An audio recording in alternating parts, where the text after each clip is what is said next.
70 లక్షలతో మూలాపేటలోని వేణుగోపాలస్వామి ఆలయ పునర్నిర్మాణ పనులు. ఆలయ నమూనా డిజైన్లను పరిశీలించిన మంత్రులు నారాయణ, ఆనం. నిర్మాణ పనులపై దేవాదాయ శాఖ అధికారులకు పలు సూచనలు చేసిన మంత్రులు నాణ్యత ప్రమాణాలు పాటిస్తూ పనుల్లో వేగం పెంచాలని ఆదేశం.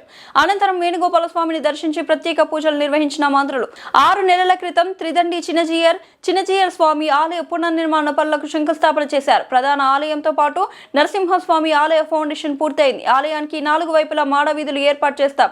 అనుకున్న సమయానికే శాస్త్రోక్తంగా పనులు పూర్తి చేస్తాం. మరో 18 నెలల్లో ఆలయాన్ని పూర్తి చేసి భక్తులకు కానుకగా ఇస్తాం.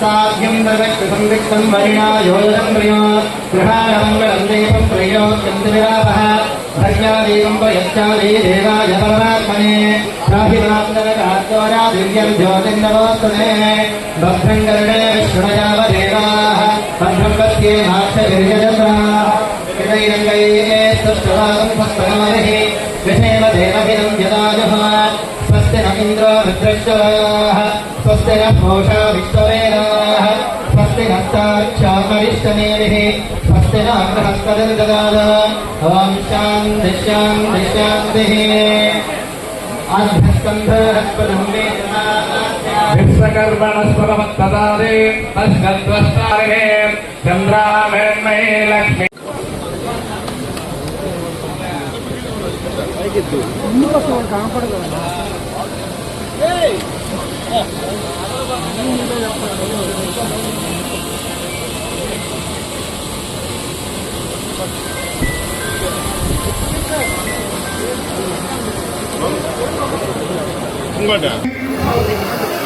పుట్ట వెంకట అజయ్ కుమార్ అనే నేను శ్రీ పుట్టి శ్రీరాములు నెల్లూరు నగరం వేంచేసి ఉన్న శ్రీ మూలస్థానేశ్వర స్వామి దేవస్థానం నందు ధర్మకర్తగా నియమించిన కారణముగా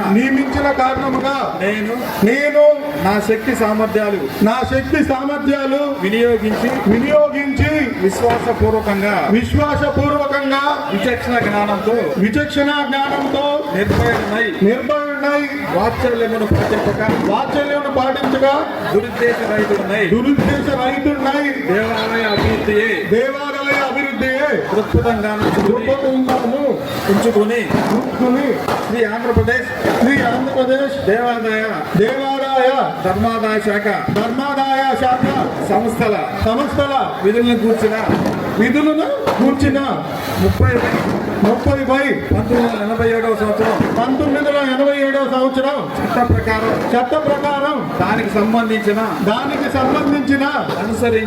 అనుసరించి ప్రవర్తించగలవాడనని దైవ సాక్షిగా ప్రమాణం చేయుచున్నాను.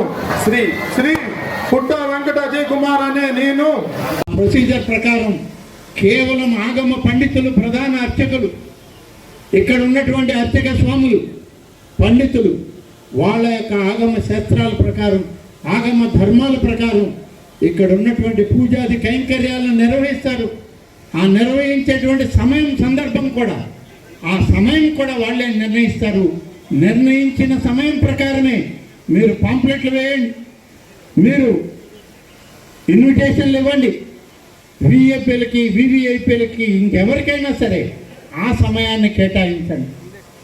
దాన్ని ముందే ప్రచారంలోకి తీసుకొచ్చి ఆగమ పండితులు ఇచ్చేటువంటి సమయాన్ని బట్టే మనం ఇక్కడ పూజాది కైంకర్యాలు చేయాలి అని చెప్పి, సేవల్లో మనం ముందుండాలి అని చెప్పి అందరికీ తెలియజేస్తూ, ప్రతి ఒక్కరు కూడా భారతదేశంలో హిందూ సాంప్రదాయాలు, ఆగమ శాస్త్రం, సనాతన ధర్మం, ఆచారాలు ఇవన్నీ కూడా మన పూర్వీకులు, పెద్దలు అనేక వేల సంవత్సరాల క్రితం మనకిచ్చినటువంటి ఒక భవిష్యత్తు. ఆ భవిష్యత్తుకు అనుగుణంగా మనం ఇవాళ ముందుకు సాగుదాం. శైవ క్షేత్రాలన్నీ నిరంతరం కళకళలాడే విధంగా రాష్ట్ర ప్రభుత్వం మీకు సహకరిస్తుంది.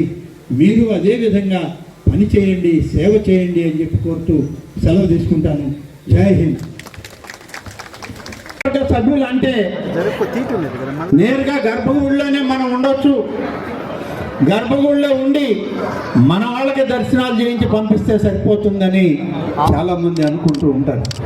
కానీ ఈ ప్రభుత్వ విధానం అది కాదు. గౌరవ ముఖ్యమంత్రి చంద్రబాబు నాయుడు గారి ఆలోచన విధానం సామాన్య భక్తుడికి పెద్దపీట వేయాలి. సామాన్య భక్తుడికే అగ్రభాగాన ఈ ఆలయాల్లో స్థానం కల్పించాలనేది ఈ ప్రభుత్వం ఒక మొదటి విధానం అని చెప్పి మీకు మనం చేస్తున్నాం. దీనిలో ఎక్కడా కూడా పాలకవర్గ సభ్యులు కానీ, అధ్యక్షులు కానీ, అలాగే అధికారులు కానీ నిర్లక్ష్యం చేయకూడదని చెప్పి ఈ సందర్భంగా విజ్ఞప్తి చేస్తా ఉన్నాం. మనం చేయాల్సిందంతా పాలకవర్గం అంటే పరిపాలన కాదు, ఆలయాల్లో సేవకులం.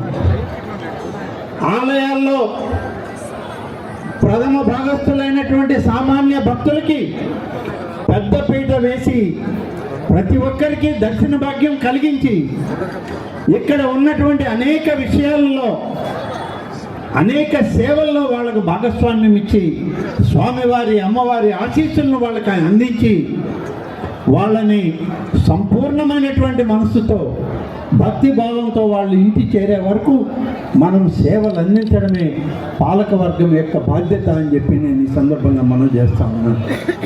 కాబట్టి వచ్చే మహాశివరాత్రి బ్రహ్మోత్సవాలు జరుగుతున్నాయి. ఈ మహాశివరాత్రి ఉత్సవాలని విజయవంతం చేయాలి అని అంటే ప్రతి ఒక్కరం బాధ్యత తీసుకోవాలి. ప్రతి ఒక్కరం మనం ముందు నిలబడి సేవలు అందించాలి వచ్చే భక్తులకి అని చెప్పి మీకు మనవి చేస్తున్నాం. ఇప్పటికే 3 ప్రధాన ఆలయాలను చూసాం మేము ప్రభుత్వం తరఫున. శ్రీకాళహస్తి, శ్రీశైలం, కోటప్పకొండ 3. ఎక్కడికి వెళ్ళినా ఒక్కటే ప్రభుత్వ విధానం. సామాన్య భక్తుడికి పెద్దపీట వేయడమే మా లక్ష్యం. పాలకవర్గం సేవలు అందించడానికే పాలకవర్గం, కానీ సేవలు అందుకోవడానికి కాదని మాత్రం ఈ సందర్భంగా చెప్పాల్సినటువంటి చెప్పిన పరిస్థితులు కూడా ప్రతి ఆలయంలో ఉన్నాయని చెప్పి మీకు మనవి చేస్తున్నాం. అంత పెద్ద పెద్ద ఆలయాల్లో జరిగేటువంటి మహాశివరాత్రి బ్రహ్మోత్సవాలకి ఇప్పటికే వేదికలు తయారయ్యాయి. అనేక రకాలుగా భక్తుల్ని అలరించడానికి, ఆహ్వానించడానికి, భక్తుల యొక్క మనోభావాలని కాపాడడానికి, ఆ స్వామి అమ్మవార్ల యొక్క దీవెనలు అందించడానికి ఈనాడు ప్రభుత్వం కృషి చేస్తుంది. అందులో మీరు అందరూ భాగస్వాములు కండి. అలాగే వాలంటీర్లు ఏర్పడతారు. వాలంటీర్ ఆర్గనైజేషన్స్ ఉంటాయి. వాళ్ళు స్వామివారి అమ్మవారి సేవకులుగానే పిలువబడతారు తప్ప మిగిలినటువంటి సభల్లోనూ మిగిలినటువంటి కార్యక్రమాల్లో వాలంటీర్ అనేటువంటి పదం ఆలయాల దగ్గర రాదు. ఆలయం దగ్గర సేవకులే, సేవలు చేసేవాళ్లే సేవకులు, సేవకులే వాళ్ళని నడిపించాలి, ప్రతి ఒక్కరిని ఆహ్వానించాలి అని చెప్పి ఈ సందర్భంగా తెలియజేస్తున్నాను. కొంతమంది తెలియక మేము వాలంటీర్లు అంటే మాకేదో ప్రత్యేకమైనటువంటి పరిస్థితి ఉందని కాదు. వాలంటీర్లు అంటే క్యూ లైన్లు సర్దే దగ్గర నుంచి, స్వామివారి సేవకులుగా సేవలు అందించే దగ్గర నుంచి, ప్రసాదం చేతిలో పెట్టి గుడి బయట మళ్ళీ వాళ్ళని వదిలిపెట్టే వరకు సేవకులుగా పనిచేయాలి తప్ప సేవలు అందుకోవడానికి మనకు బ్యాడ్జీలు ఇచ్చారని ఎవరు అపోహ పడవద్దు అని చెప్పి నిర్మోహమాటంగా రాష్ట్ర ప్రభుత్వ విధానాన్ని ఇక్కడ మీ అందరికీ చెప్పాల్సిన పరిస్థితి ఉంది. ఎందుకంటే ఇది నెల్లూరు నగరం.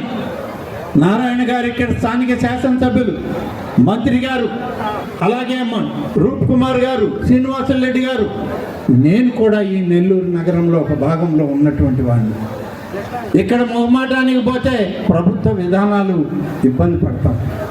మొహమాటం లేకుండా చెప్తున్నాను, ఇది మనందరి బాధ్యత. తప్పకుండా అందరూ సేవకులుగా సేవలు అందించండి.